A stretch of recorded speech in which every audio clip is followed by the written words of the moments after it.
Le président de la République démocratique du Congo, Félix Tshisekedi a, en sa qualité de président en exercice de l'Union africaine, ouvert ce dimanche 3 avril 2021 à Fleuve Congo Hotel, la réunion interministérielle de Kinshasa sur les négociations tripartites au sujet du grand barrage éthiopien de la Renaissance.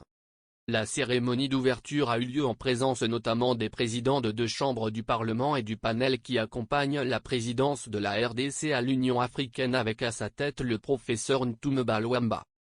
Félix Tshisekedi estime que la décennie de négociations entre le Soudan, l'Égypte et l'Éthiopie au sujet du barrage éthiopien lancé en 2011 a servi pour poser les bases.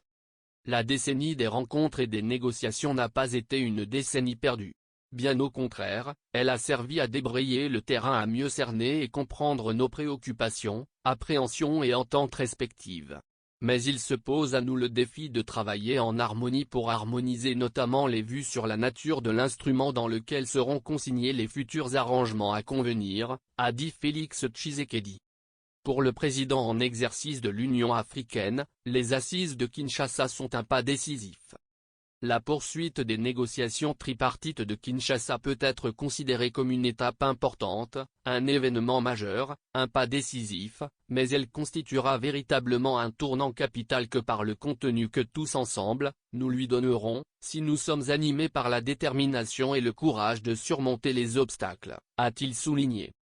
Félix Tshisekedi souhaite que cette rencontre de Kinshasa permette aussi d'examiner et de proposer des solutions aux questions techniques et juridiques en suspens en vue de parvenir, selon une feuille de route et un calendrier à convenir, à un règlement complet et définitif de la question et d'ouvrir une nouvelle page de coopération dans l'histoire de l'Éthiopie, le Soudan et l'Égypte, des pays indispensables à la consolidation de la paix dans tout le continent.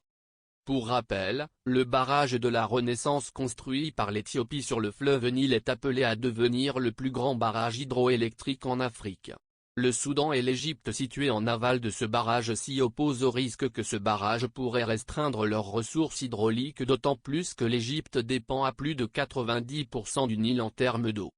Le coût global des travaux du barrage de la Renaissance est estimé à 4 milliards de dollars américains, pour une capacité de 74 milliards de mètres cubes d'eau.